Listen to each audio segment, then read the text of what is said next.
Yes, guys, welcome back to SFeatleyTV, and we're here for the Transfer Target Show on a Monday.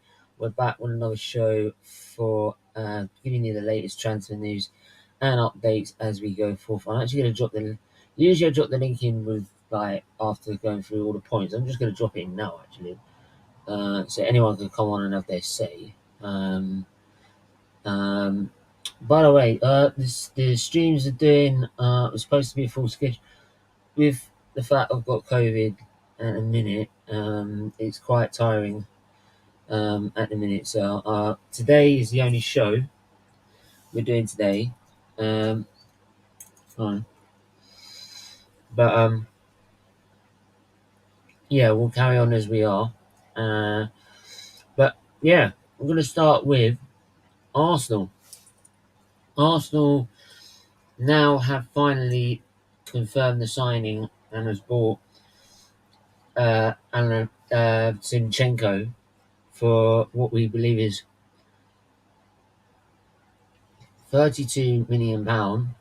Let me have a look at Zinchenko. Arsenal.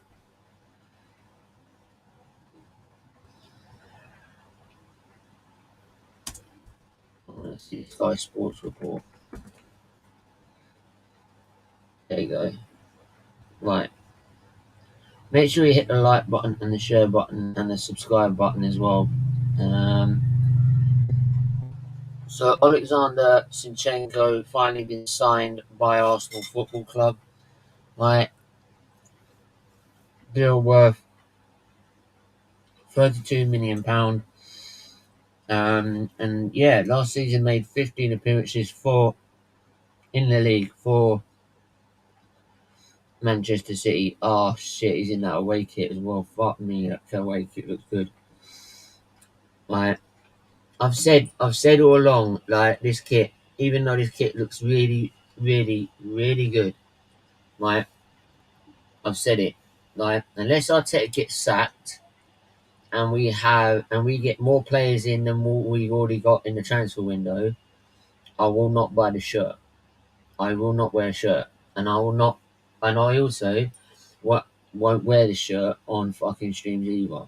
Like, I'm not buying the shirt unless we get more players in. If we get more players in, quality players in, right, then I'll say you've actually changed, you've actually had a good window, then I can actually support that, right? But at the moment, I'm not buying the shirt because it's not good enough at the minute, right?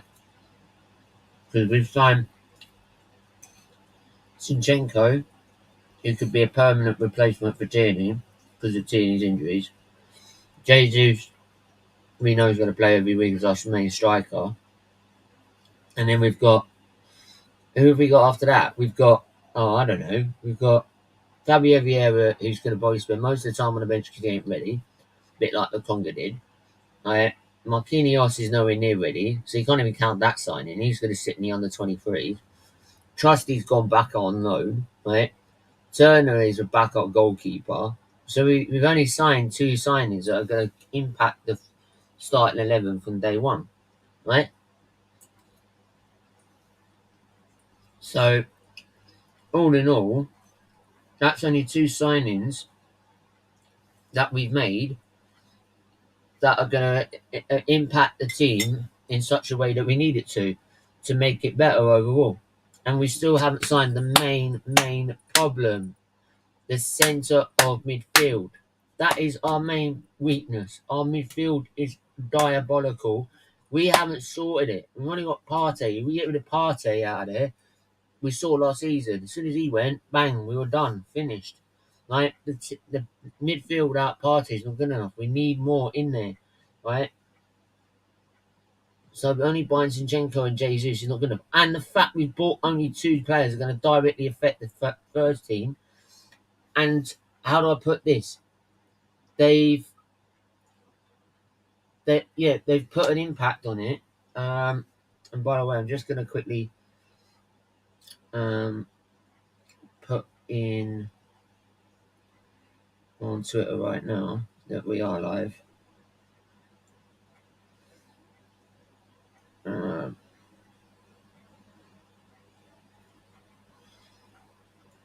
I can't be asked doing that.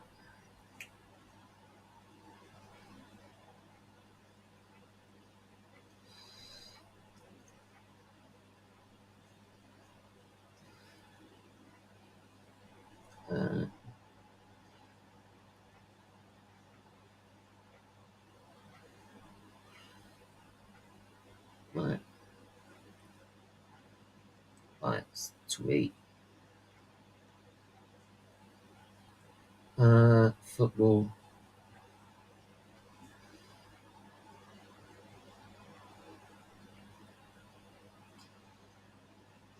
So now live, feel free to come on. Right, sorry about that. Yeah, so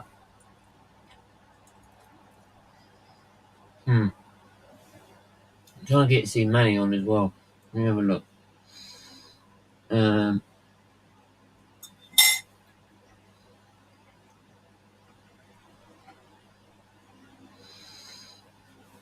yeah, so yeah. We also say as well. Let's say on it.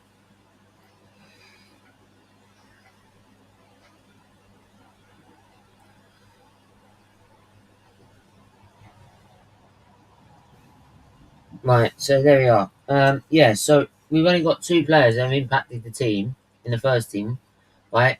And we spent right close to over 100 million already out of a 150 million transfer budget. That's not good enough. That's not good enough, right? We've spent over 100 mil in this window, right? That's not including the players we got rid of, by the way. It's just like gross spend we've spent, and in the return, all we've got is 2 players that will directly affect the front first team in a positive way.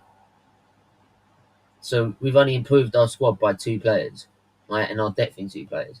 Knowing how thin our squad is and knowing how congested the season is going to be this season, we're not prepared at all. We're not prepared. What's the great saying that we link it with Arsenal every season? If you're not prepared, prepare to fail, right? That is Arsenal in a nutshell. That is Arsenal in a nutshell, right? If we are not, if like we are never and never have been since like Wenger's day,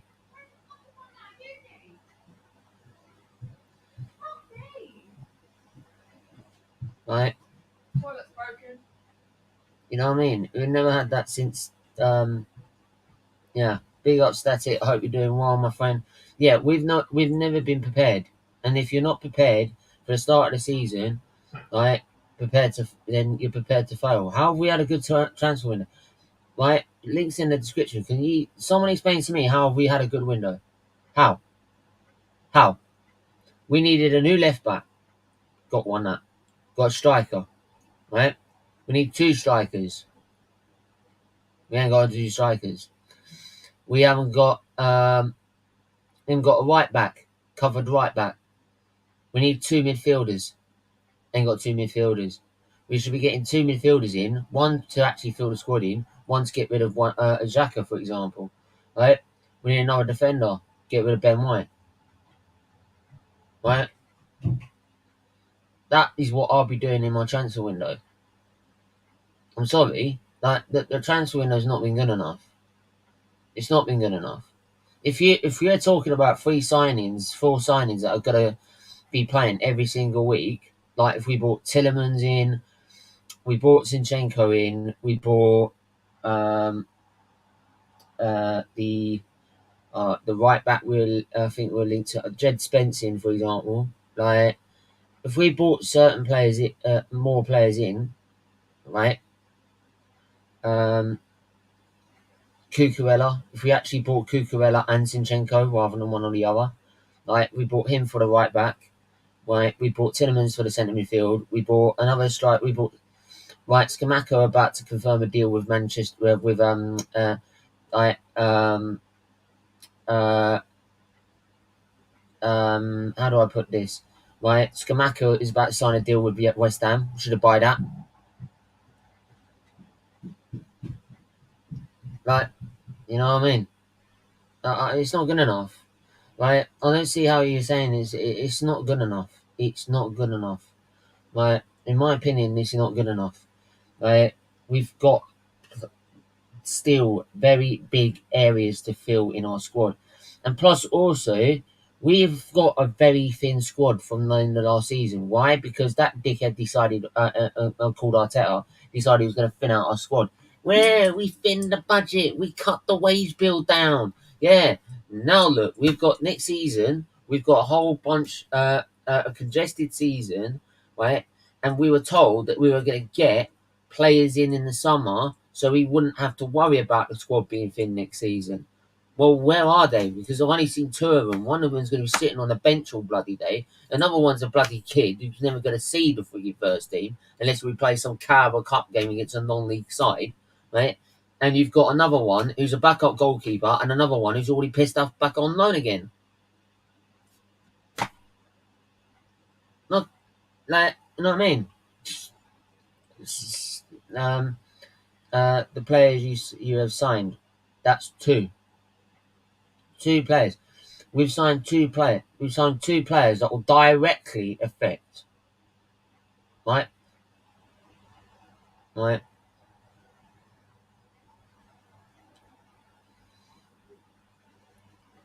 Right. I asked the fans if they were happy. I said to the, what the fuck? I couldn't give a fuck if it was like Sam Allardyce. If it wasn't, so you're telling me I shouldn't fucking expect the best out of my club? You're telling me I should sit there and watch fucking Spurs find 6 or 7 players because that's what they fucking need in their squad, and we should just sit here and do nothing? That's what you're telling me? I'm supposed to hit here and lump it? Am I? Stop shouting. Right? Am I supposed to sit here and lump it? You're telling me I should sit here, right? I should sit here, do fuck all, say everything's rosy in the Arsenal garden. Oh, Arteta's so brilliant. He's so this, he's so that. Right? You're telling me I should sit there and while Spurs go fucking buy what they fucking want, right? And look like they go challenge for a fucking league or a fucking cup. You're telling me I should sit there and do that? Get out of here. Come on. Come on. Come on. Come on, man. Like, no, come on. Like,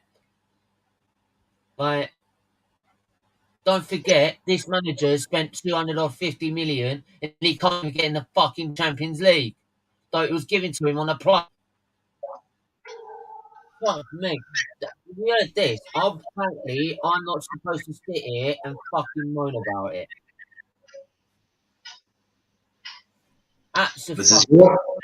This is your channel.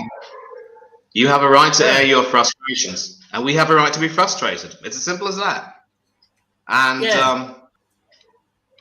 let me just take a look. He's telling me I should act like a fucking mid-table club. You're telling me I should not expect what I expect from Arsenal when we did it in 2004. Right? Well, I'm sorry, mate. I've waited 19 fucking years for a league. I'm getting pretty pissed off with waiting, mate. Right? Oh, absolutely. I expect the best out of my club. Right? I expect the standards back to where in 2004. Not sitting here saying, oh, let's scrape a deal here, let's scrape a deal there, let's scrape a deal here, let's scrape a deal there. No, right?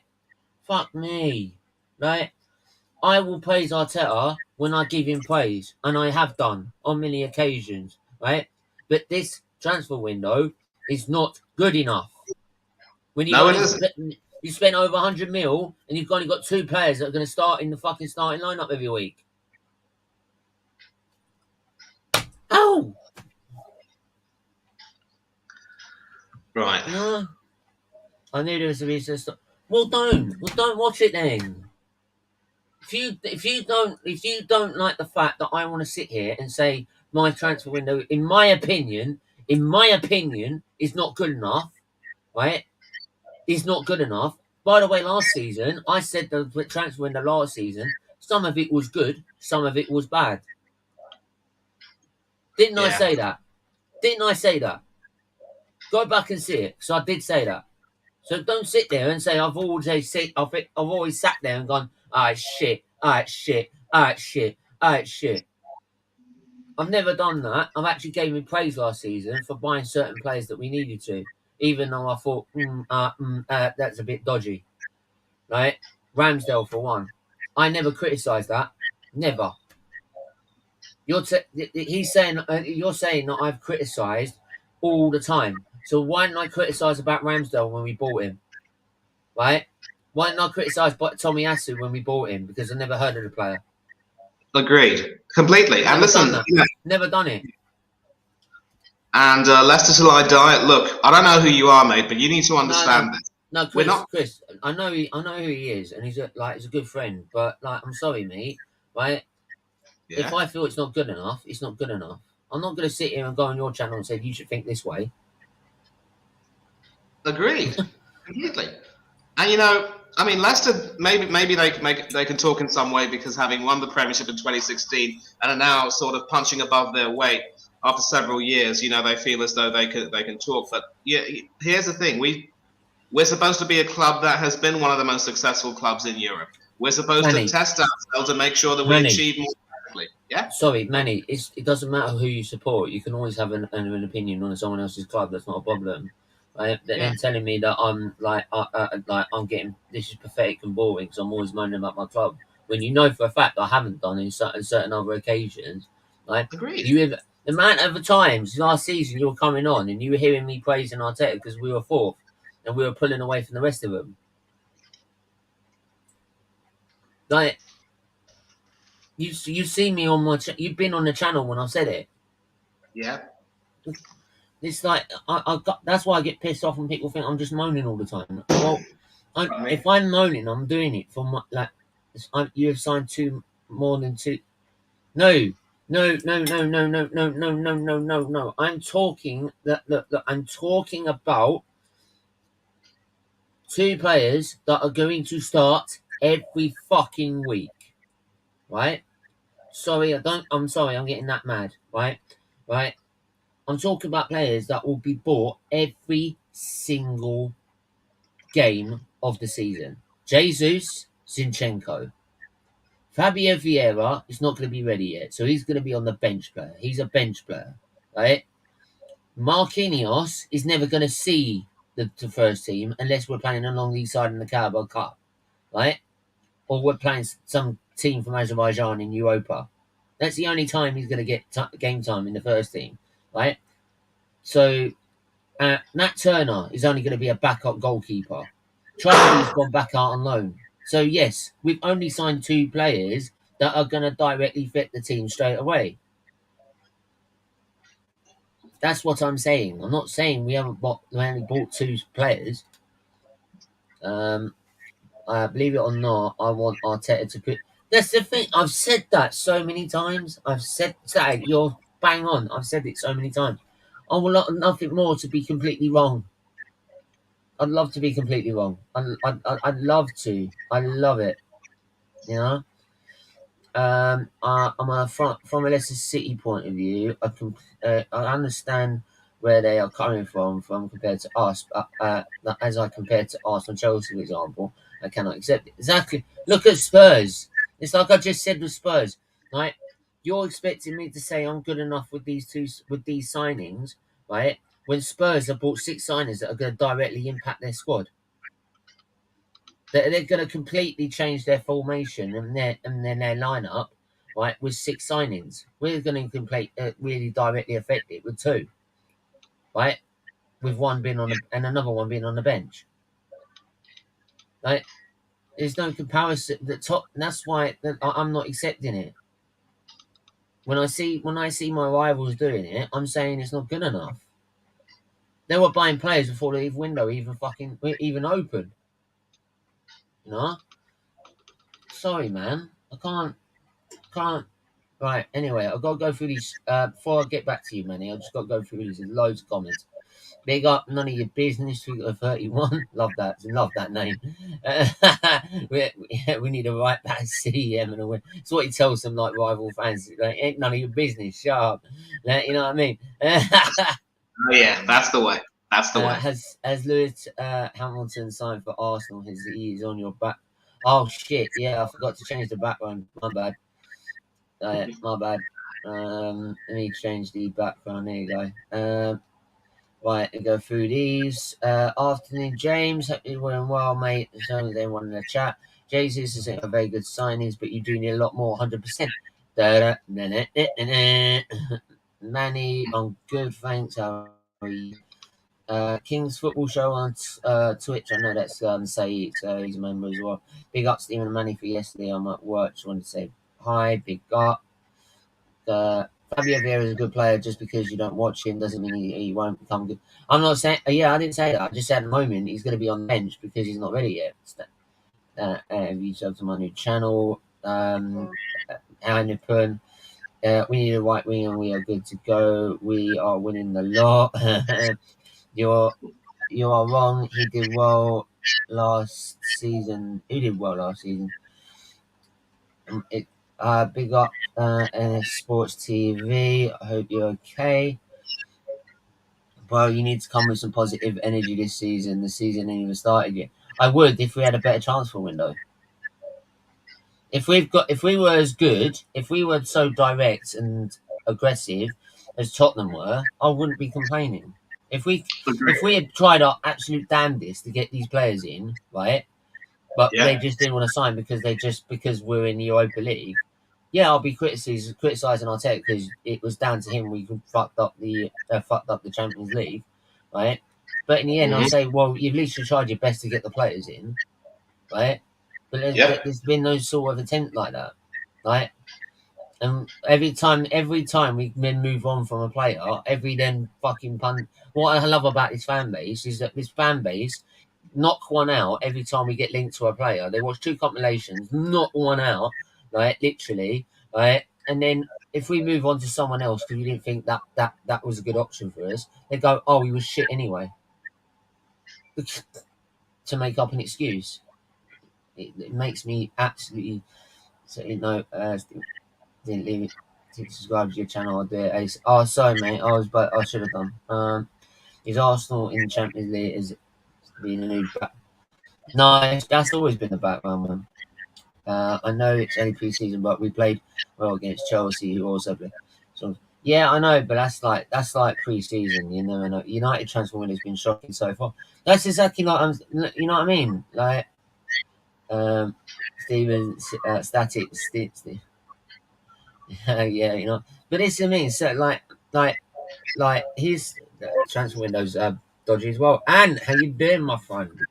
I'm good, mate. How you been, mate? How you been? I'm alright. Just suffering with COVID, but I'm alright. But yeah, I'm struggling with it at the minute, but it's okay. It's horrible, isn't it? I had it a few weeks ago. Yeah. I want to get what's your opinion on like what do you make of Arsenal in the transfer window before we move on to West Ham? I don't know. Arsenal's a weird one because, like, if you believe everything you read, you've had the best transfer window and signed all the best players around the world.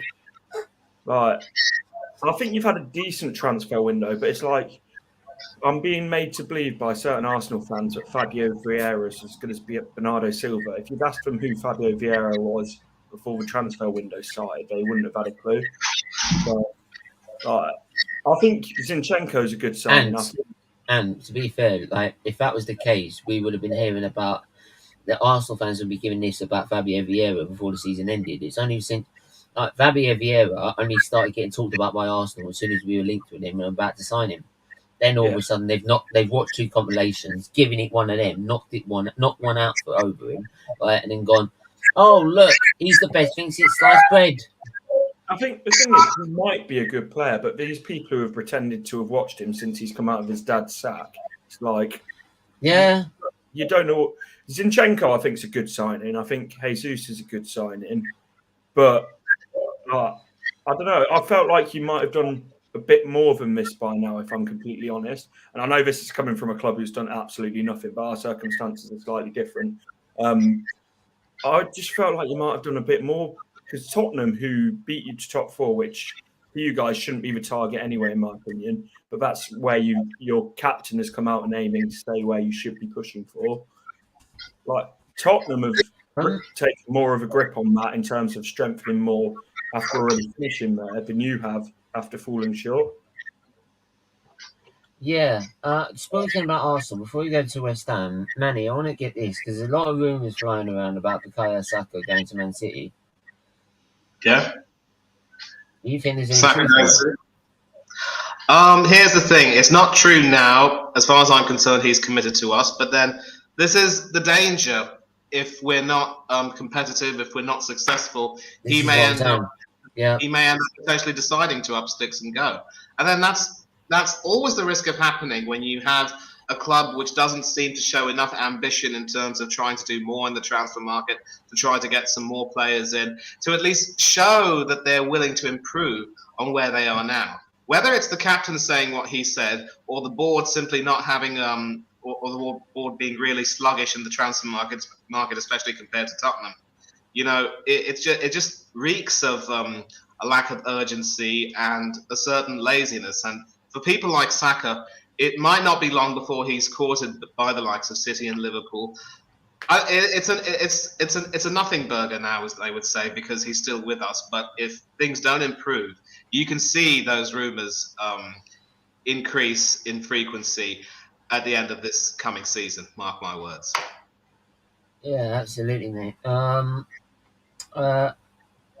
ask that question in a sec. I'm just gonna move on. I mean, to West Ham. West Ham obviously agreed with Scamacca, right? There's another player linked by Arsenal, right? Another one. He was one of the 21. And I've listed how many players we were linked to or tried to sign since the start of the calendar year, 2022. You could trust me. 21 players we've named. Right? The thing is, how many of those? And tell you what. And if we actually been serious in trying to get these players, we could have got them, right? And then, if you look at the team that could have come out of that team, trust me, we wouldn't worry about top four. We worried about trying to challenge Man City for the league if we had a decent manager days. I'm telling you, you're going to get linked to these players. How much there's actually in all of these links is it's like we've been linked to players pretty much every day. The fact is, I don't think there's actually much in it. It's a lot of the time there's just rumours to. But what do you think of West Ham trying to get Sassuolo's Scamacca for 35.5 mil? I mean, obviously, I don't know much about him. I'm not going to pretend I know absolutely everything, but from what I've seen in terms of the stats and some of the compilations I have seen, I mean, I've seen he looks decent, a decent striker. Would you think he'd be good at do well at West Ham, because they are doing well at themselves? They are, and it's the right kind of signing for West Ham that shows the right ambition for them to carry on progressing. It's a good signing for them, actually, to be fair.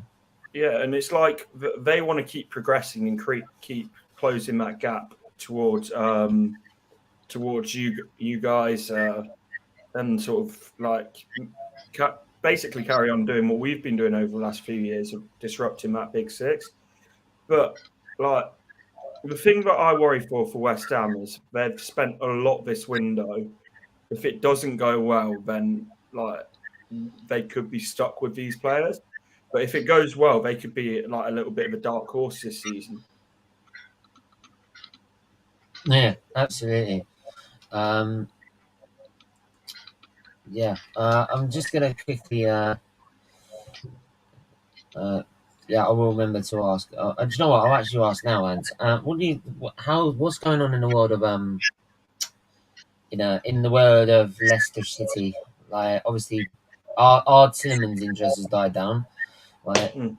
So I've got a feeling it might ramp up again as towards the end of the transfer window.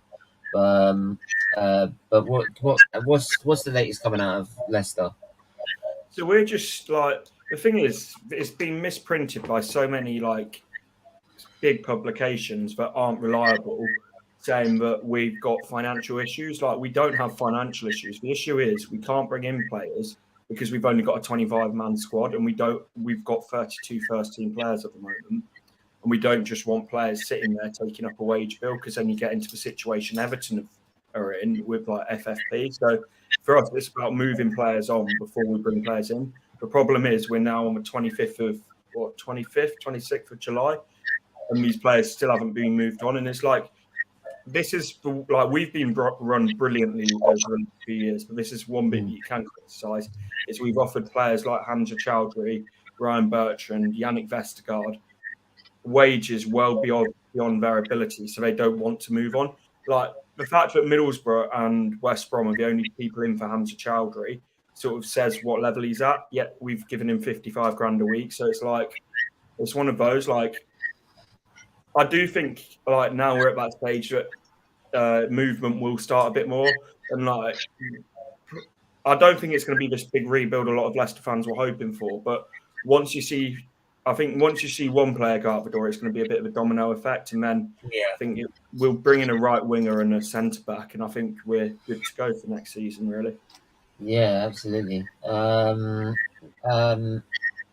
Manny, I'll ask you this question actually, because someone just started. By the way, if anybody's got any questions, please put them in. If you feel like you want to come on the show, please do. Like I've said already, and I said earlier in the season, like, so I saw Zinchenko wearing the away shirt, like that's when he's signing the dotted line on the contract. Unless we get a better window by the end of this window, or Arteta gets sacked, then I'll think about buying the shirt. But even then, I'm not buying it on fucking Arsenal Direct. I'll do what I did last season, which is buy it on eBay. Then at least I know my money ain't going into the club. So, yeah. But I definitely wouldn't promote. Yeah. You know what I mean? It's so difficult because you want, like, I really like the shirt, but it's just like I can't do it. If I'm sticking with what I believe in, I can't do it. So, but yeah. But anyway, what do you think of Lingard joining Nottingham Forest instead of West Ham, Manny?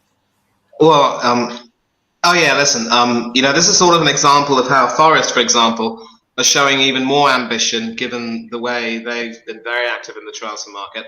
I think I wanted to mention in the last show that they'd also signed a couple of players from the Huddersfield team that they beat in the playoff final. So you can see that this team right now is a team on a mission. They've been European champions twice, and they've obviously had a huge impact on the English game. But for 20-odd years, they've been out of the Premiership, out of the top division. They are doing their bit to make sure they try and stay in the Premier League with the signings they've got. I've been very impressed with the way they've captured Henderson and Hennessy. They're making some more signings. It looks as though Maitland-Niles could be joining them. But Lingard could be very interesting because he definitely has a point to prove. And especially after spending a whole season on loan at West Ham and seeing, having his own difficulties be the reason why he wasn't picked in the Euro squad for England, I think. He definitely will feel as though he has a point to prove. And joining Forest will probably be the best thing for him. He'll get first-team football.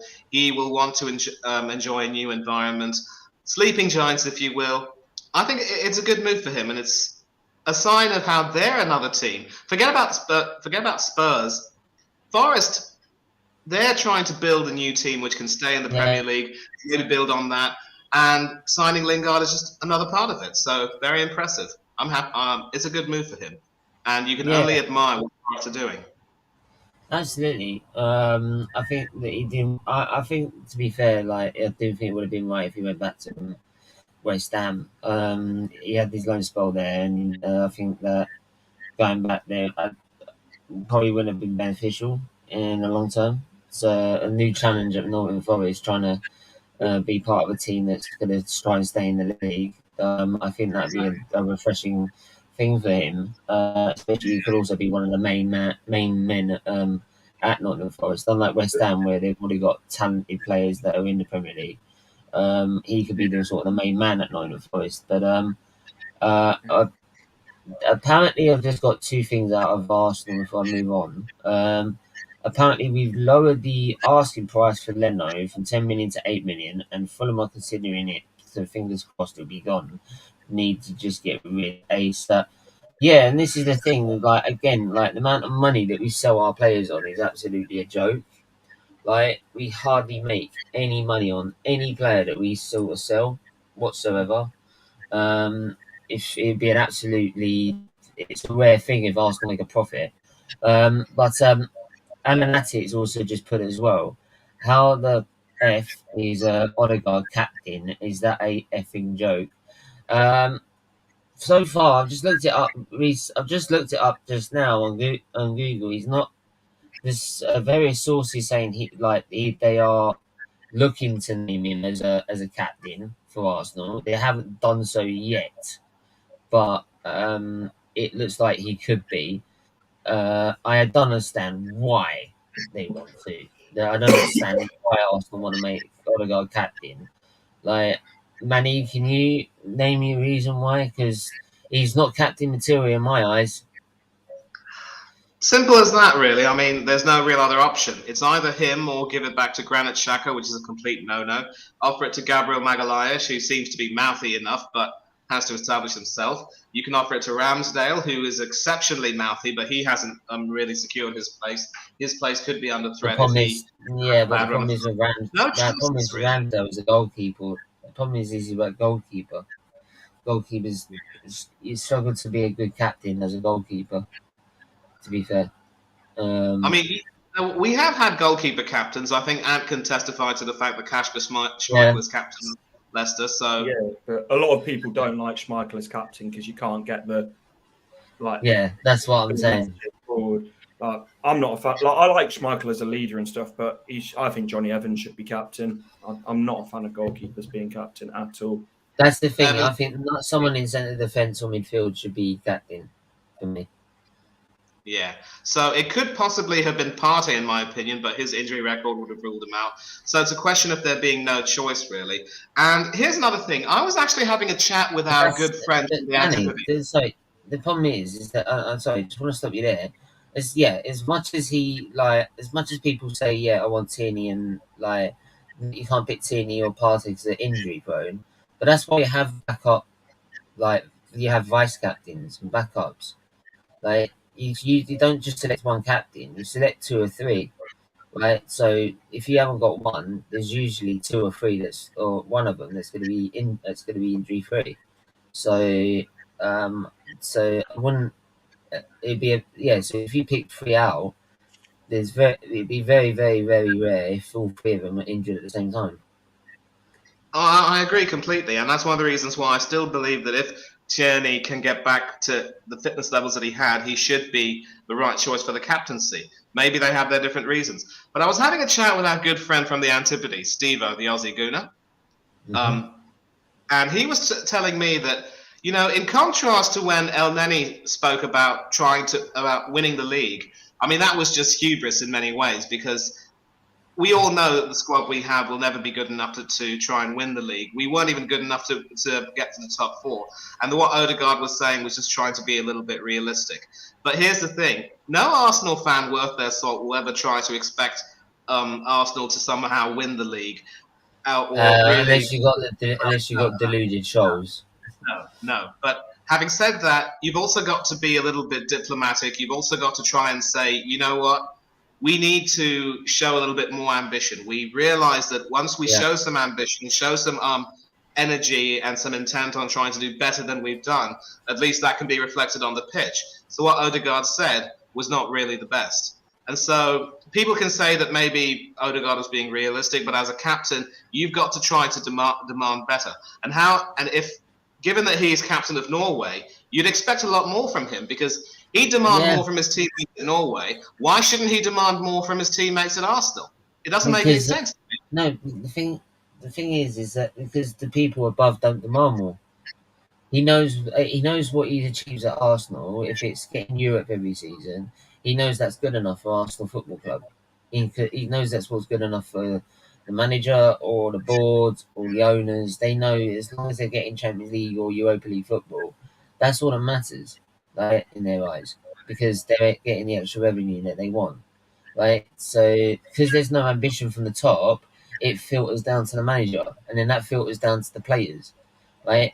That's why, Manny, when we got into the Champions League spots and we were about 3-4 games away from the end, right, Uh-huh. of this last season, we capitulated. Because it was after Arteta signed his new deal, because he got us confirmed as 6th place. As soon as he signed that deal after the game, he confirmed we're going to finish in Europe and Europa League, right? Yeah. The performance levels dropped. It dropped like a stone because they realised, oh, we've achieved what we needed to achieve this season, right? He's achieved what he needed to achieve to stay in the job, right? And because of that, the performance levels went down to the floor, and then we ended up losing the Champions League spots. But it doesn't bother as much as it hurts us as fans, and we have to put up with the abuse from Tottenham fans or any other fans, like that have been in the Champions League like for a while more than we have. I mean, Leicester have been in it probably as that was in the last time that we were in it, and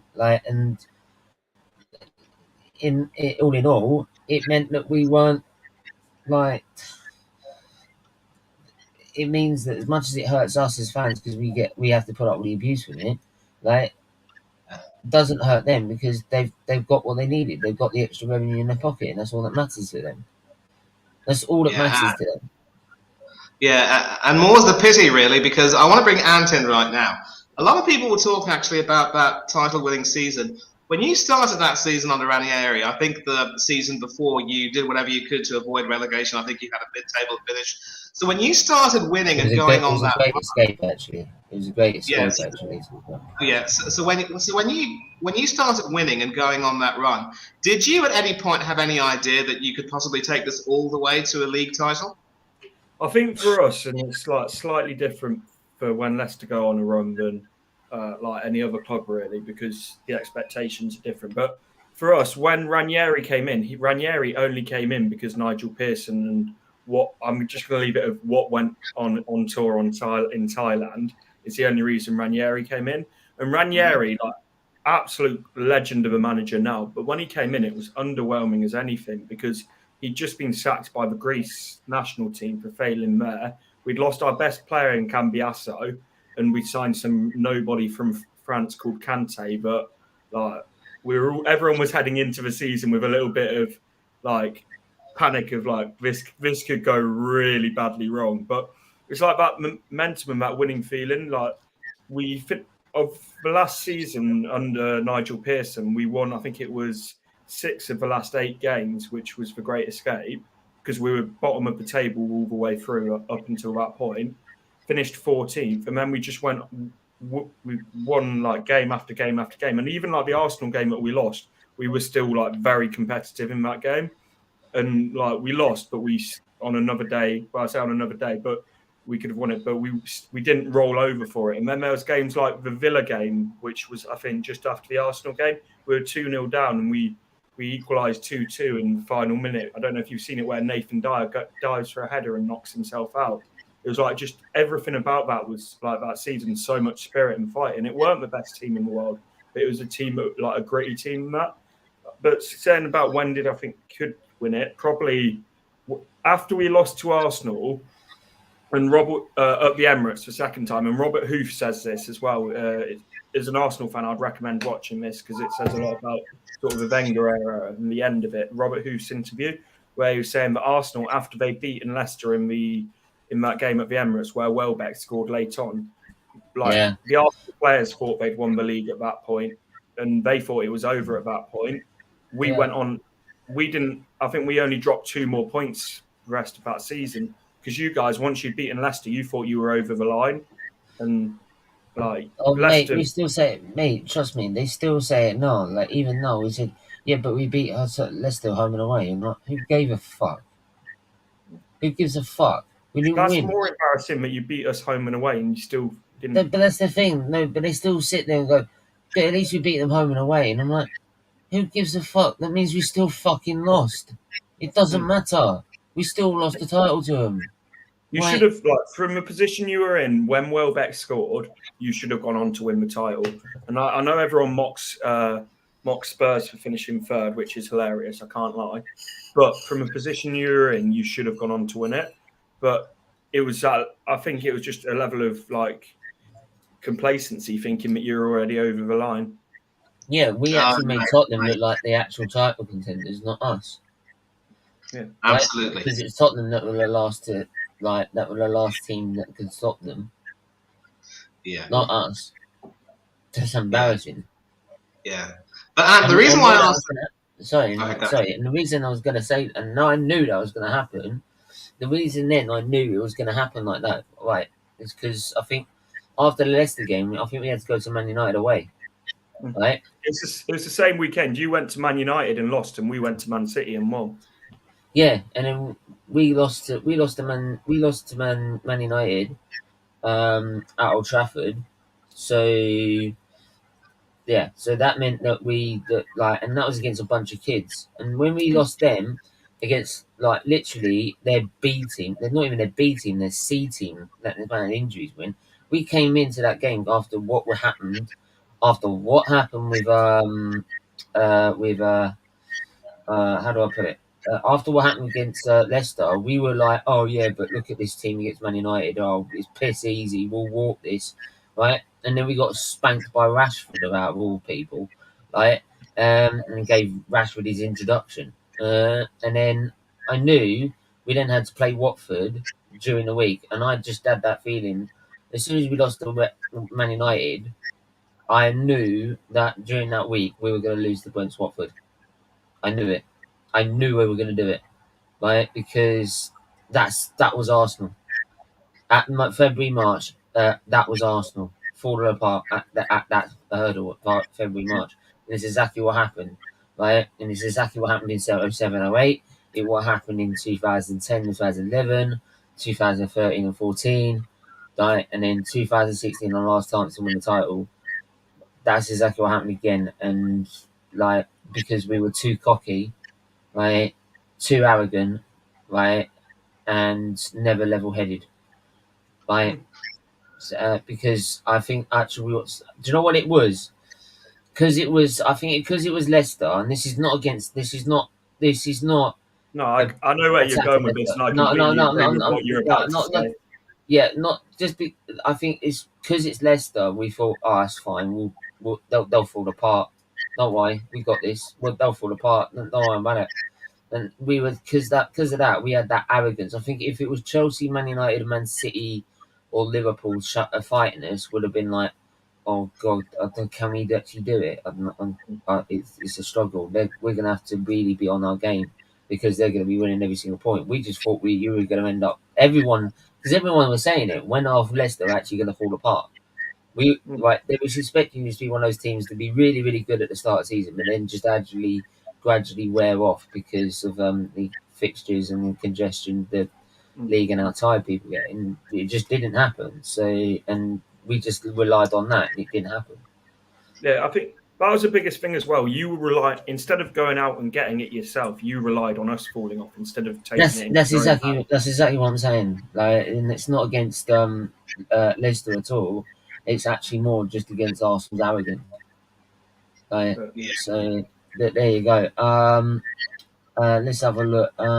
Good show, Stephen and Powell. Works, I cannot join to it. No, it's no worries, man. It's like I put the link in the chat so anyone who wants to come on can do. Southampton are doing very well in this transfer window. I need to have a look at that actually, to be fair. 2015-16 was the year Arsenal should have gone to win it. Both Manchester clubs were poor, but Chelsea were in free fall. Liverpool were in transition. It was, I know, trust me, right? And Wenger's still going to do it. And yet, what did we do? We kept him on for another 2 seasons, right? He should have been sacked after that season. Yeah, he should have been sacked after that season. Yeah, and Stephen, let me just come in a minute. The reason why I wanted to ask Ant about that is this idea that, we were all gassed up. I mean, not all of us, definitely not, but many of the Arteta in fans were getting gassed up about possibly winning the Champions League. I mean, getting into the Champions League. And when we finally fell at the final hurdle, they were all saying, "Oh, well, we never expected to get as far as we did, so we had a great season." But the song went from but it wasn't. The song was actually originally like Europa League. It wasn't Champions League. Like, it's excuses. But then, you know, your success, and let me say this right now, is a wonderful example of how you were able to adjust your goalposts with the increase in self-belief. And so you went from just wanting to do as well as you can to thinking, you know, we really can win this. And that season pretty much, it's just not that.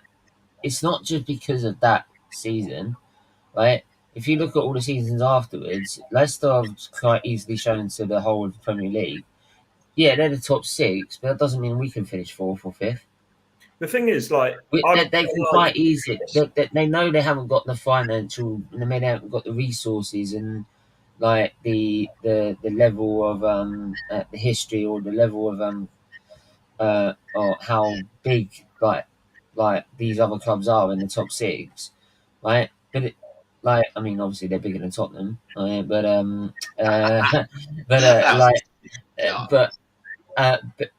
have to, don't I?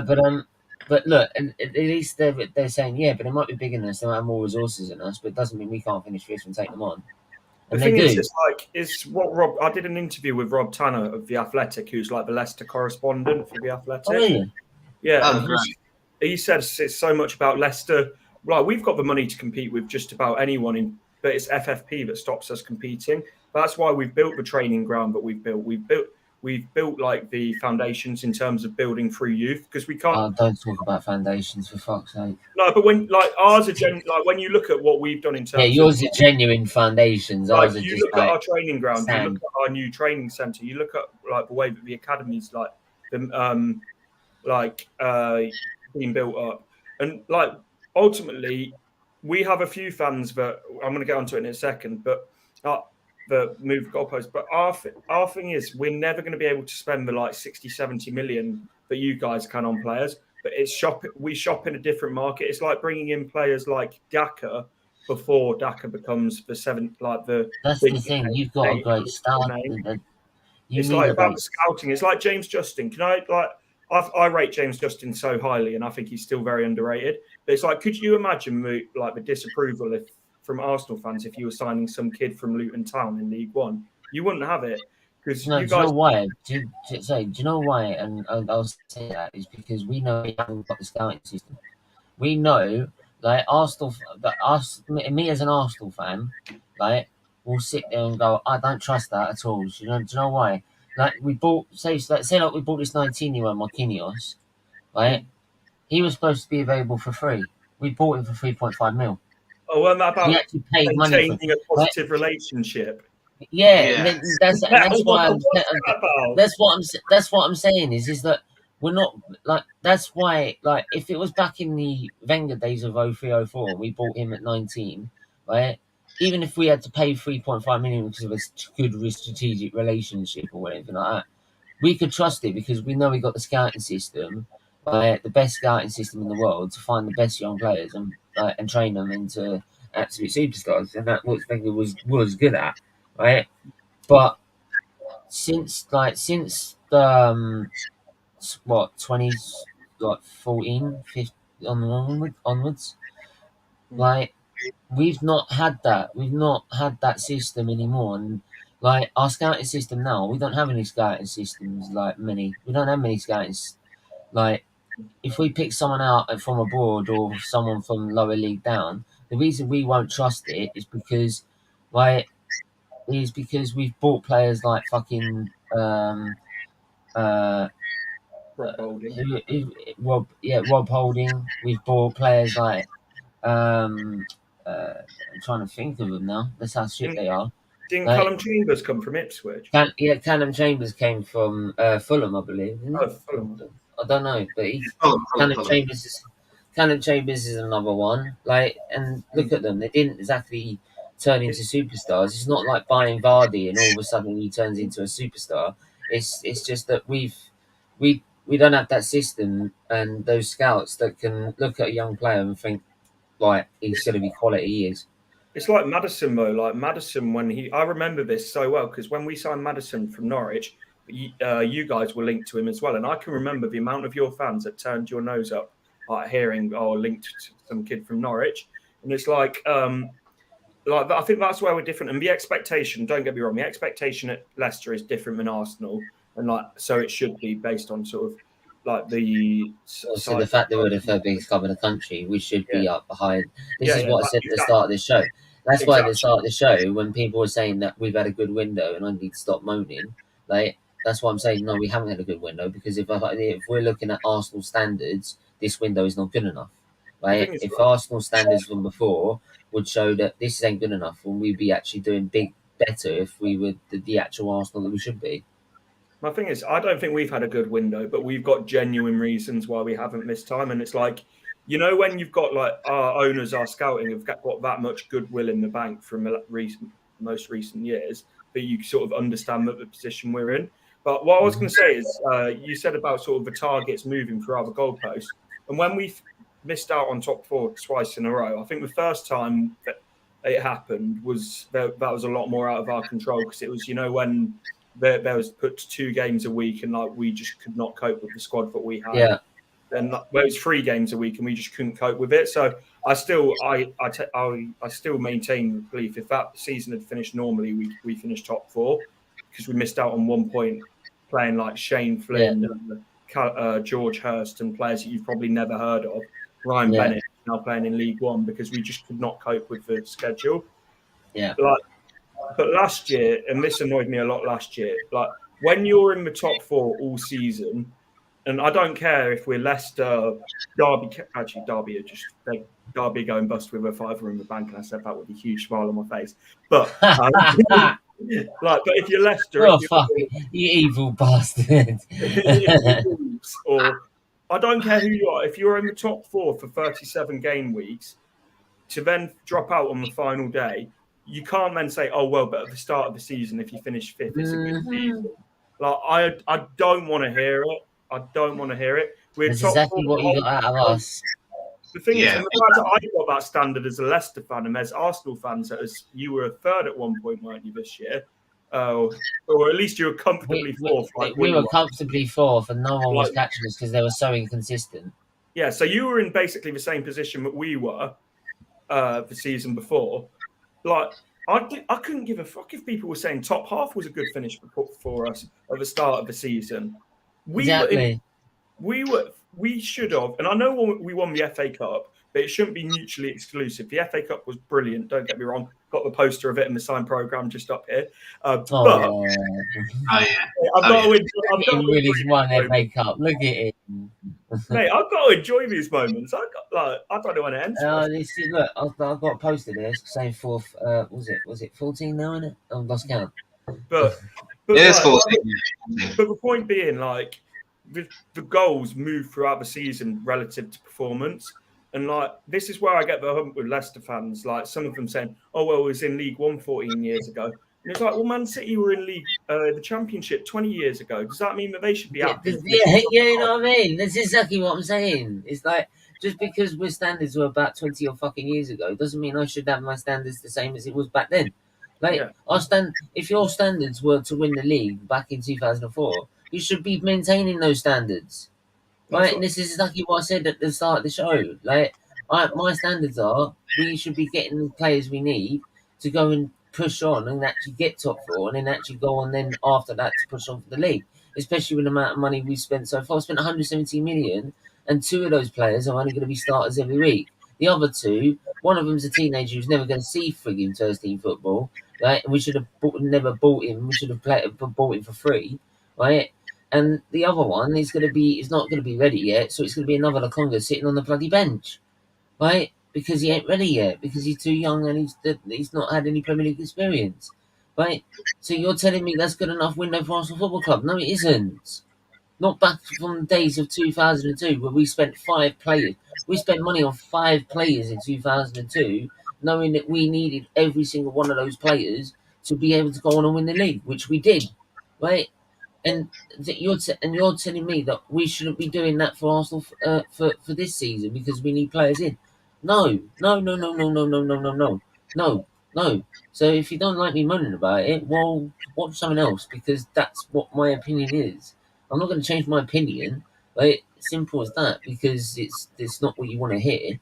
Well, that is my opinion. We should be having the same standards to what we had back in 2004. Same as Leicester should have the same standards from when they've won the league in 2016. And to be honest, they've pretty have done. To be honest, right? They've kept the same standards. The thing Yeah, is, you punched above your weight a lot. It's nice. our goal was when when King Power took over and it was Vichai, bless his soul, at the time. Yeah. His target for Leicester, and he's been very public about this, and his son's carried it on. His target for Leicester is to qualify for Europe every year. And it's like, yes, we fell short last year, but we're putting ourselves in a position where we can now do that most years. And I think people are sleeping on Leicester this year because we had one of the worst injury crises in Premier League history last year. Oh yeah. And we finished 8th, 3 points away from Europe. So I think we're massively being slept on next year, and I don't mind that at all. Mate, you saw that injury crisis, and everyone was going on about. I want to hear some really peculiar. I remember Arteta in fans, and sorry, Nitish is one of them, right? He came out with stats about Maddison, stats that had fuck all. That really means F all. To be really honest, it's like how many passes he's done, or something like that. How many big chances created or something like that. And I'm like, yeah, but if he hasn't had the striker to be able to go on and fucking score them, how's he going to get the assist? You idiot. And then on top of that, when I've said, well, here you go. What about the stats that do matter? The amount of assists and the amount of goals. You got more assists and you got more goals than freaking Odegaard. So what you saying? The thing is, Maddison had to play part of last year as a right winger because injury. Well, there you go. Then he's had to even play out of position. He's still out doing Odegaard. Don't get me wrong. I think Odegaard's a tidy player, but what did make me laugh last year is the fact that there's all these Maddison Odegaard stats going all season until Maddison started picking up form from about December onwards, and then they all went very quiet very quickly. Yeah, that's exactly what I'm saying. It's like, yeah, well, great, but as soon as Maddison gets a team that's actually performing, man, for Phantom, and there's not had an injury crisis, he's going to be 10 times better than freaking Odegaard. Yeah. I don't mind Odegaard, but it's just this. I don't mind him either. I just don't find. It's just this weird thing that Arsenal fans have got. Is like they can't enjoy Odegaard without slandering Maddison. And it's like, what's this about? Yeah, I don't get these fans. I say I'm an Arsenal fan, but I'm an independent Arsenal fan because I don't have any relationship with some of these fans in our fan base because they're an absolute joke. They literally are a joke at times. I mean, many I don't need to repeat how bad our fans are at times, do we? You don't need to. I mean, every time it goes without saying, and every time you sort of hear them speak, there is always that that level of comparison, as Ant mentioned. When we have our player, why do we need someone else? I mean, enjoy your own player. You can say whatever you want about your own player, but you don't have to bash someone else like that. And it sort of segues back into this sour grapes mentality where a person doesn't join us, end up saying we didn't want them in the first place. It's what it is. It's just to prove their point that they're right and everyone else is wrong. So it's just their agendas. They want to prove their agenda is right. It's the same with the manager. They probably don't actually believe. They probably don't like Arteta. They just want, because they've stuck with Arteta in. They just want it to be right, right? And they'll say whatever it is and make any excuse possible to make it sound like he's on the right and you're on the wrong. But anyway, I need to move on. We need to move on anyway because I've missed out a couple of other news stories before we wrap up. Man City, after Arsenal had interest in Cucurella but decided to sign Zinchenko, Man City have put a £30 million bid in for Brighton's and Hove Albion's Marc Cucurella, and it has been so far rejected by Brighton. Probably expecting another bid to come in from Man City. I mean, Manny, I'll start with you. What do you think about this in terms of Cucurella? He's also disappointed with Brighton, obviously, because you get an offer in to go to Man City. I don't think you're going to turn that down. Like, I mean, what do you think? Like, Marc, do you think Cucurella can try and force this deal from Brighton? Yeah, there is a chance that he could, but then it also underlines the fact that they were willing to let Ben White go for about 50 million quid, yeah? But they're holding on to Cucurella and some of their other defenders. I think Lamptey might be held on to, for whom much less is being offered. So you can tell that they didn't value Ben White at all. And so going back to Cucurella, yeah, and so going back to Cucurella, so you can tell that we got a bum deal out of that, yeah? And going back to Cucurella, there is a chance that he could possibly try to force this deal through, and yet I don't know how much weightage he could possibly have, because if maybe the club are trying to demand some more money from him, I don't know. It could be possible that Brighton are holding out for a little bit more money. Clearly, they see Cucurella as a part of their plans, and the only way that they'll let him go is over their dead corpse. So it's interesting to see what will happen. I mean, there should be some other decent left-back options. But that just goes to show that if they can't get Cucurella, they're going to have to really do some good scouting. And to their credit, they're doing a much better job of that than we are. But maybe they could go on to regret having let Zinchenko go rather quickly. You never know.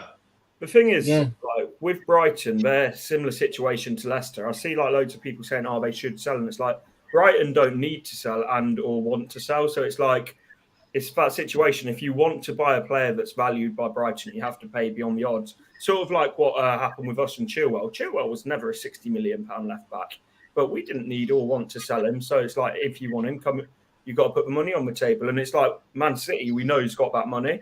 The thing with Cucurella, and there's been a couple of examples of this, Man City have pulled out of deals before because players have tried to force the move.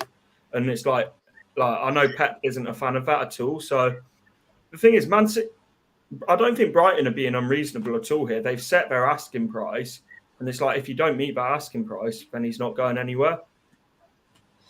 Yeah. I just feel like I think with the player, like I'm always at the feeling if the player doesn't want to be there and he wants to go to somewhere else, then like it's always going to turn out badly for the team that he doesn't want to be at anymore. So, like.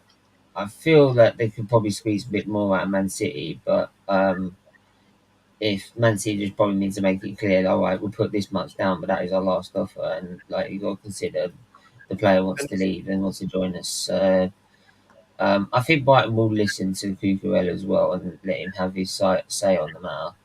The thing is, it's not as if Brighton are saying you're not going. Brighton have set their valuation, and when you look at other players that have gone for sort of that amount of money, it's not a stupid fee when you see a 24-year-old Premier League proven player. It's like it's not as if Brighton are being like unreasonable with it. It's like I know I keep going back to Chilwell because Brighton are in a very similar situation to Leicester where they scout a lot of players. They don't really make big money signings. It's like why should Brighton sell him for below what they see his value at? Especially like when it determines about like how they can replace him as well. Like it's difficult for teams that like Brighton and lower league down to try and get a replacement that's good enough. Right? The thing is as well, it's like because if it's more of a struggle for these teams, the smaller teams, to get players that are good enough to replace players like Cucurella. Right, then for example, it's always going to be like, to be honest, they're always going to value him even higher because of that struggle to try and sign him. Yeah, and as well, it's like when we sold Maguire, we had 80 million. Everyone knew we had 80 million, so we tried to sign Tarkowski off Burnley. Tarkowski, before they'd quoted us 20 million the season before. Mm-hmm. They knew we had that 80 million. They wanted 60 off us. So as soon as Brighton have this money, that's what like teams will do, do up the valuation, which is why we've started bringing in players. Like we brought in James Justin the season before Chilwell went. We brought in we brought in Fofana the season. Sorry, not Fofana, Zinchenko the That's the season. thing. If they're gonna want to bring someone in first, and then the club that they're trying to buy from see that they're gonna about to sell Cucurella, so they could bring this guy in. There's a guy who said, "No, that's all right then, but we'll have the money that you're buying from Cucurella for." You know what I mean? So there you go. But look, we're gonna move on quickly to Tuchel because Tuchel's come out in the press and said he's not happy with Barcelona's constant pursuit of César Azpilicueta, their right back, one of their choice of right backs. And what do you make of this? Do you see Barcelona like attempting to try and make this sort of signing as well? I mean, obviously they're trying to.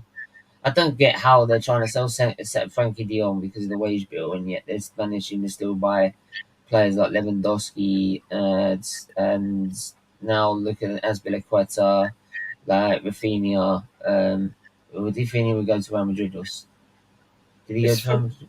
Did Rafinha go to Real Madrid or Barcelona? I think he went to Real Madrid, didn't he? I don't. Hang on. Let me just double check it. Let me double check it. The thing that I do find ironic is Tuchel having a moan whilst he's been trying to tap up for Rafinha he went to Barcelona as well. Yeah, I just find that Azpilicueta one is like he's happy enough to try and talk to Fofana behind Leicester's back, but as soon as someone's doing that with Azpilicueta, it's a problem. It's like, yeah, do you know what I mean? Like you can't do it one way and then moan when it's happening the other way. Do you know what? I've just looked at this, like, and foot. There you go, football. I'm gonna love this, like, just to show, like, oh yeah, people moaning about people at the start of the season. Like, I'm sorry, but like, I'm getting told at the start of the show about I should have been moaning about our transfer window. Like, listen to this. Right, Edu reveals how close Arsenal came to signing £53.5 million Rafinha. Right, Edu technical director has claimed their signing Rafinha this summer only went as far as the conversation with his agent. There were reports earlier this summer that Arsenal were leading the race to sign Leeds United attacker before he eventually moved to Barcelona for £55 million.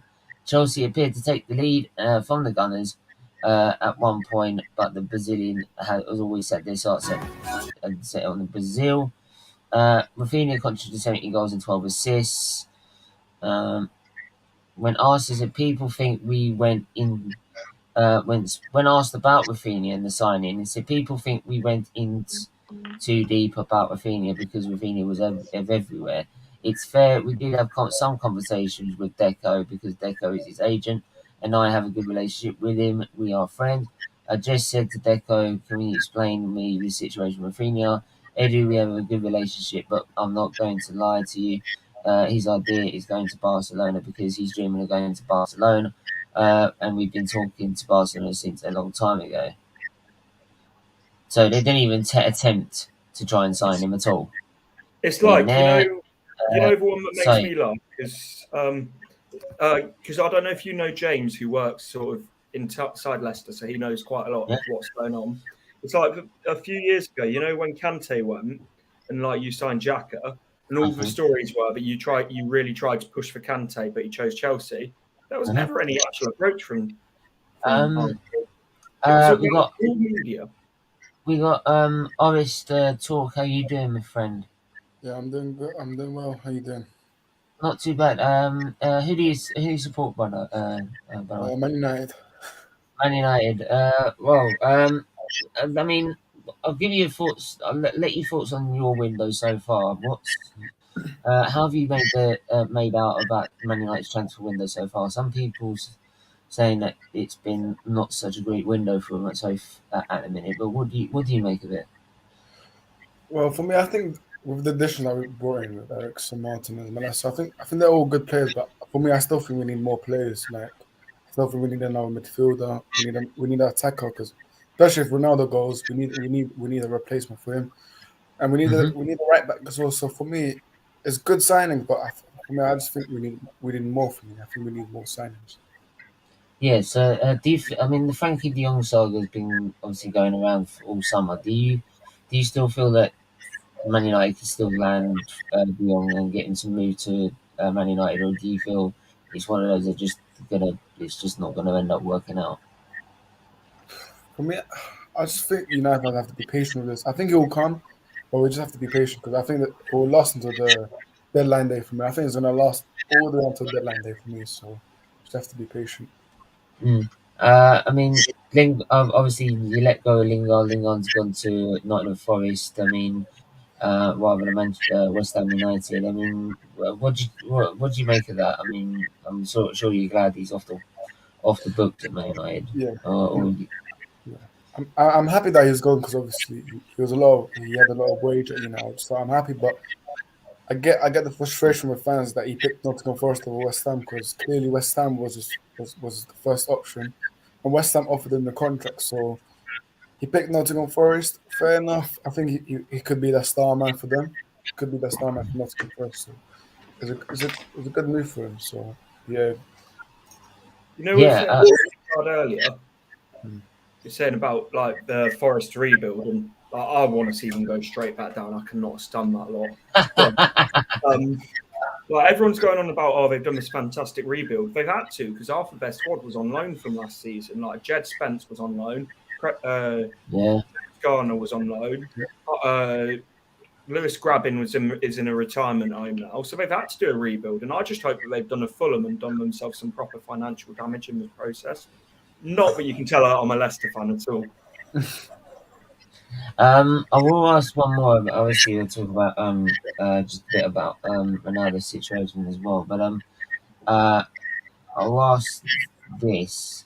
I can't remember. Can't remember actually about it, what I was going to ask now. So I'll ask about Ronaldo. Ronaldo's saying that he said he wanted to move on. Do you feel it's still beneficial for Man United to keep Ronaldo at the club? And what do you think, like Ten Hag, and what he could bring? I mean, because the potential's there to be able to build on it. But yeah, I mean, obviously, what do you make of that? And then, well, I'll try and think of what else I was trying to say. Yeah, my thoughts with this is, for me personally, I want Ronaldo to go. For me, I think he thinks himself that he's bigger than the club and the manager, which he isn't. So for me, I personally want him to go because I feel like we play better as a team without him. But with Ten Hag, I think Ten Hag will try and convince him to the project and other stuff. But I don't think it'll be enough for him to convince Ronaldo because obviously he wants to play ECL football. And we don't have that for this season, so I think Ronaldo will leave. And I mean, if he goes, then I wouldn't be bothered about it because, for me, as I said, I think we play better as a team without him. So I think he will go. Yeah. I mean, looking at the outside in, as I let Ant have a look at the outside in as well. What do you make of Arsenal's transfer window so far? Are you sort of agreeing on what I've been saying it's just not good enough at the minute? 100%. Or do you feel that Arsenal have done some good business and our fans need to sort of calm down on the matter? 100%. I think your fan base is going crazy at the minute. But for me, as a neutral, I still think you need more signings, man. It's not over yet. I still think you need a midfielder. Think you need a right back because your right back option are just Tommy Yasu, and that's it, really, mate. Yeah, it's Tommy Yasu if you want to defend, and it's Cedric if you want to attack. So that's about it. I actually don't get the hype with these Arsenal fans about the transfer window. Like, for me, I don't think it's still enough for you guys to get top four. For me, I still think you need a midfield. Tielemans is there, 30 million. I don't know why you guys are not doing that, but I still think you need more. Although Zinchenko and Jesus, they are great signings, but for me, it's not enough for me. Yeah, that's the thing. Like you're saying about Tielemans as well, and but everyone's now going on about Paqueta, right? And now all of a sudden, like we didn't mention about the Paqueta. Everyone's going on, and what they've done is they've watched about 2-3 compilations, actually knocked one out while they're doing it, like literally giving it full whack, like making sure making sure their parents are not watching in the bedroom or something like that. Like, like come out saying then he's the bee's knees and we should be signing him rather than Tillemans. But yet 3 weeks ago you didn't have a fucking clue who he was. If you had said who's Persuit, I go The thing is, this is typical gymnastics. Now Tielemans is being linked to United, and now he's but this is the thing is like everyone was doing on the Tillemans train, and everyone's been doing why aren't we getting Tillemans? Why aren't we getting Tillemans? As soon as they mention we're linked with Persuit, they're like, oh, we should be signing him instead. But Tillemans ain't that good. It's the same thing with Martinez, you know, when he chose United. Before when he chose United, Arsenal was like, oh yeah, we need him. And when he chose United, oh, but look at his height, he's short, he's this and this. He's not good enough. Yeah, Man United have made a bad decision, this, that, and all the other. Yeah, it's exactly Arsenal fans in a nutshell. It was Maddison last year, weren't it? You know when Maddison wanted to stay at Leicester, and it's like the whole Odegaard thing. Oh, Maddison's shit anyway. We only ever wanted Odegaard. Yeah, and then you've got people like Rob Tanner and Fabrizio Romano saying that you did push for Odegaard, but you did push for Maddison. That's the thing. And then all season you've heard this Maddison and Odegaard comparison bullshit until the stats don't suit the agenda, and then it goes very quiet. yeah, absolutely. Look, I mean, obviously we can talk about this for a lot longer, but we're gonna have to end it there because obviously I'll need to get some rest as well because the COVID's not great in a minute. That's the only stream we're doing today. Tomorrow, hopefully, we should be able to do another show. I think it's the Arsenal Gossip Column or something, or Heart of the Press show. Well, Heart of the Press show will be a general football one, so everyone couldn't have come on if they say Arsenal Gossip Column, obviously for Arsenal fans. But we'll wait and see how that plays out. I'm not sure if whether I want to do a watch along afterwards as well to do the England Euros because. Just how I feel at the minute. I'll let everyone know on that one. But always talk. I mean, what's your actual name? Sorry. Yeah, it's Orest. Yeah, Orest. Orest. Right. Obviously, thanks for coming on as well. Thanks to Manny as usual for coming on, mate. Big up Ant as well for coming on as well. I'll start with you, Ant. Where can I find you? So, Ant's Leicester fan channel, daily streams talking about all things Leicester City, home and away match day vlogs, and make sure to check it out. Pushing for 4K before the season starts, so a couple of weeks. Make sure you go and check that out. He does great stuff in terms of the match day vlogs as well. Always talk. Where can I find you, my friend? Yeah, you can find me on Orest Talks Football on YouTube. My next stream is on Tuesday. That's why I do the season predictions. So make sure you subscribe if you haven't already. Yeah, make sure you go and subscribe over there. I'll actually go over there and subscribe as well. So, and Manny, where can they find you, man? As usual, you can find me on Twitter, Thangothere1981, Instagram, Manny Thangothere1981. No YouTube channel as of yet. I float around, I say my thing, and I get on my way. Couldn't change in the coming days. You'll be the first to know. Yeah, make sure you go and follow him on Twitter and Instagram, especially if you want to see an absolute carnage fest between Arsenal fans, where he just puts Arteta fans in their place, probably. Right? Do you know what? No, the other day, do you know what I heard a tweet from? I'm sorry, Mr. Silver Fox, I'm calling you out, mate. Like, I'm calling you out right now. Like, because we got Saliba, Ben White, and Rob Holding, or Gabriel, we've got the best defence. Hang on a minute. No, wait. I've got to get this right. I've got to get this right before I get this wrong and he comes after me. Like, I've got to get this right. He put it up as a pin tweet as well. Right. This one's making me laugh. You know about Saliba? Because, like, how much your fans are rating him. I bet none of you guys have watched more than 5 games. One highlight and they got gas. Guys, watch this. Listen to this. This is a pinned tweet on his profile.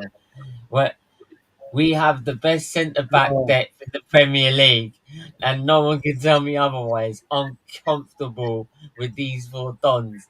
Rob Holding, who couldn't fucking... shit. Ben White shit as well. He couldn't defend himself against if he was cheating on his missus. Like, for fuck's sake. Like, Ben White is about 50 million. Is about as worth as a stick of rock from Brighton, rather than actually a £50 million player, right? Gabriel is actually someone I actually do rate, but not that highly, right? And Saliba has had a terrific sort of couple of seasons in France, but that's not actually like he's smashed it. He's not better than Diaz or anything like. You're telling me it's better than Diaz, Laporte, Van Dijk, and Gomez? Like, are you serious? Like seriously, Thiago Silva and Rudiger. The thing is, Give me fucking strength. This is what I have to part with on a daily basis, as an Arsenal fan. Justifying myself to these. I'm sorry, that is bullshit. the thing is, Saliba's is a good young centre back, and he probably can go on to be like a top class, one of the best in the league. But the fact that it makes me laugh, and it's not just Arsenal fans that do this; every fan base does it. We'll have players out on loan, and none of them will have watched them and seen a couple of clips of them, and then claim them to be the next big thing. And it's like Saliba smashed it in France. Don't get me wrong, but it's just I find it hilarious how quickly people are like writing off Fofana. But this guy's rated Rob Holding since we bought him. I don't know why. No, but like it makes me laugh how quickly Fofana's been written off because Saliba's back, and it's like, hold on, yes. Fofana might have been rated slightly lower than him about 4 years ago when they're in St Etienne, but one of them since 3 seasons he's been in the Premier League has smashed it on a seasonally basis. And the only reason he hasn't had a good season last season is because he was injured. He had a broken leg and he still came back and was brilliant for it. But the thing is, I do like Saliba, but it makes me laugh how quickly he's been written off because Saliba's how quickly Fofana's been written off because Saliba's coming back, and it's like it's a different kettle of fish in the Premier League to Liga. Yeah, Fofana's I'll get both of them. I just don't want my club to go shame and Leicester see anymore. Just please. Mate, I'm hoping you lot. Mate, you ripped us off with Maguire, mate. You ripped us off with Maguire, mate. So you're not a Maguire defender, are you? Nah. I've got a Maguire shirt just here for you. Do you want me to send it your way? Signed and everything. But listen, it could be worse. You could be stuck with Ben White. I'd take Harry Maguire over Ben White. Yeah, I'd take Harry Maguire over Ben White. I've got to admit. It's a horrible choice, but if we can offer Ben White, we could. It's like they're both pieces of shit. They're like both pieces of shit. Which one stinks the worst? My thing is, saying about United, I still want you lot to come in for Tielemans, seriously, because Arsenal got 30 million on the table. No, I know you're fucking United will put 40 million. What I've seen, our priority is De Jong, so I don't really but it's like your priority's been De Jong for about 2 months. He's doing everything he can not to come to United. I think Manchester shithole and stuff. You watch this last day of the season, like Man United running Leicester and said, "Oh, we'll pay it. We need a midfielder." The thing is, with De Jong, isn't all the fee and all of that agreed already? It's just like he's agreed in personal terms, yeah. And the personal terms have been a problem for fucking ages. No, I know what the personal terms is. I'll play for you. Can I just stay in Spain? The thing is, I swear you lot should be avoiding players like this because you did this with not De Jong, Di Maria. With Di Maria. Yeah. You overpaid a player who didn't want to come here, and then you ended up having him for a season. And he was bang average for that season. But then you can also look at game against Leicester, but typically you can also look at how can I look at this? You can also look at Sancho. It took over a season to sign Sancho, and I'm not saying he's going to be an absolute flop. I think Sancho's quality, and I think he'll do well at Man United. But so far, obviously, it's the same thing. It's like they've had taken so long to get this particular player. But what they need now is they need Sancho to prove that it was worth the wait and worth the time and the money. Sancho is one of those, though. I think he was one that was really affected by playing for Solskjaer because Solskjaer, like for any half decent attacking footballer, you're never going to thrive under him. I think Sancho's one that's going to properly explode under Ten Hag because he's an intelligent player that links up with people really well, plays those intricate 1-2s, and that'll suit the patterns of play that Ten Hag plays. with Rashford, it's just hit and hope you can get past the man. If not, you lose the ball. I'm just more excited with Eriksen, to be fair. I like Eriksen, so I'm excited for Eriksen. Yeah, I've got to mean Eriksen. I'm so happy that he's got that return back that he's had, because after what happened in the Euros, the fact he's managed to come back like that is quality. I think you'll have to manage him though, because of obviously his health his issues. You'd have to manage him properly, but I know that's something that Tim can do. Munzie, how you doing? Yeah, all good, man. All good. Yeah, What's your take? I heard your rant earlier about Arsenal. I was going to come on, but I was driving. Arteta is like what Solskjaer was. He's not a manager. He's a PE teacher at best. Do you know what I mean? So Arteta is not a manager. Until you get rid of Arteta, he's not a PE teacher. He's a fashion model. Yeah. The way he greeted he's got his Gucci bag and his Gucci coat and his Gucci bag like already set, mate. The standards are falling off with Arsenal fans now. The standards are falling off. Now it's top four, but then top four doesn't get you. Oh, I'm surprised Doris's turn up. He never usually turns out on my shows. Anyway, Sorry about that, Doris. Just a little dig. Yeah, I'm just glad we've got an actual proper manager, and hopefully he sorts out. I think it's just get rid of Ronaldo now. He's getting on my tits. What I think it is, as much as, and I've said this before, you can get the right manager in, and I think you've got a great manager in there now. What you need is your board to actually now start showing ambition. It's right, because you can have the best manager on the planet. If you don't have the right board and the structure behind you, you're never going to get anywhere. And I think the thing with De Jong, I don't think it's the board trying to take an ages. It's the fact that Ten Hag wants him, and he said, I want him. Carry on doing it. If Ten Hag wasn't too bothered, or if he supposedly spoke to De Jong, I don't know if it's true or not. But if De Jong didn't want to move, then Ten Hag would have moved on. He don't want to waste any time. He's only got 3 seasons. Signed for 3 seasons at United. I think Ten Hag was willing to wait for De Jong. So but if you look at the youngsters we've got, he said he wants him. He wants him desperately in that team. So. And he's worth waiting for, because he's worth waiting for. That's the thing. He's worth waiting for. Surely there's got to be a cut-off point, Mo, because you've been waiting for so long, and if he's all the sound is he doesn't want to come, he doesn't want to come. He's centre back for Barcelona now. We're still waiting to sign Snyder. He ain't come yet. Oh, Snyder! I thought he was. I think I'll give him. We have got players there that can play in the position. It's just whether or not he thinks they're any good. I think just Villa are a bogey team. I know it's a friendly, but Villa seem to be our bogey team at the moment. I'm not taking any. I'm not gonna take anything. I'm gonna take everything with a pinch of salt when it comes to the friendlies. People, I know Arsenal fans are probably jumping off for joy because we beat Chelsea 4-0, but excuse me, you really think we're going to do that against them? They're not doing that in the Premier League game. Yeah. No, that's what I'm saying. In the Premier League game, you're never doing that. I don't care if they play the full squad. You're never going to do that. No way.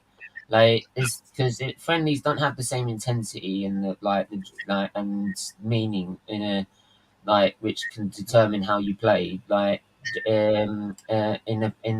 it's a Premier League game. If it's a friendly, most teams aren't going to be so committed, on the pitch, than the others. I think Arsenal were probably just more committed in that game because they're desperate to try and make look like they're having a positive free season. What you want to do then is you have the same commitment in every single game that you play then, because I bet in the Premier League some of those games you won't have the same commitment. I guarantee it. I guarantee it. And even then, if you had the same commitment also if Chelsea when they have the same commitment to play against us, it then evens it out, and then their better quality shines through again. So there we are. Exactly. Let me just add a little bit of something, because I think this is going to really segue back into one of our talking points.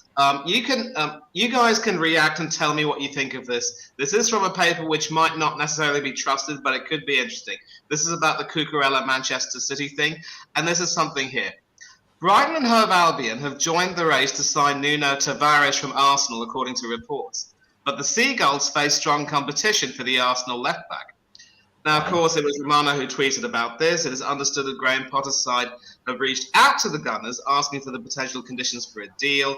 Marseille were looking on course to complete a deal for the 22-year-old who had joined Arsenal in 2021. Talks are over, meaning that deal would have collapsed.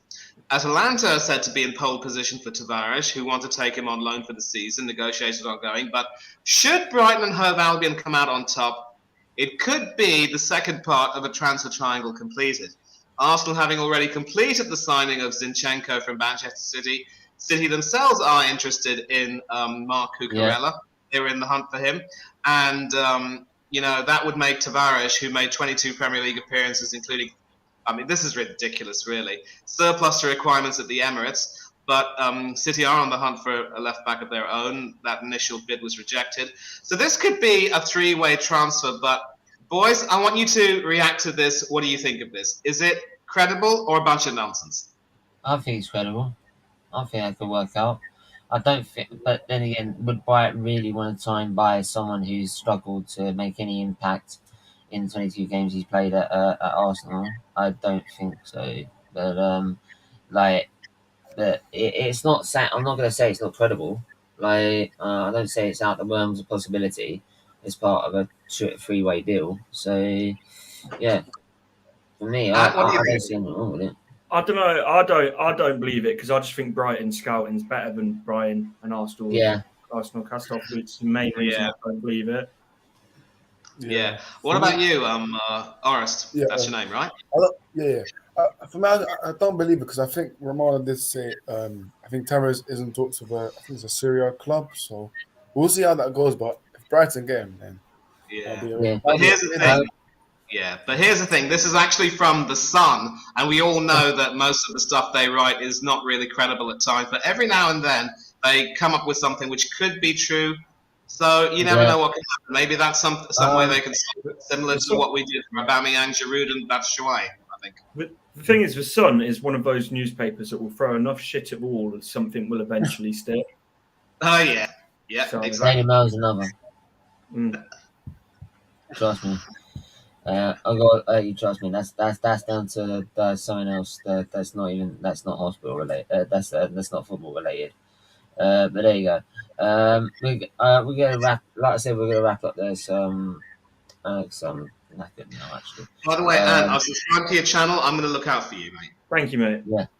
Yeah. Make sure you go and subscribe to Orest Talk on YouTube and LCFC. Sorry.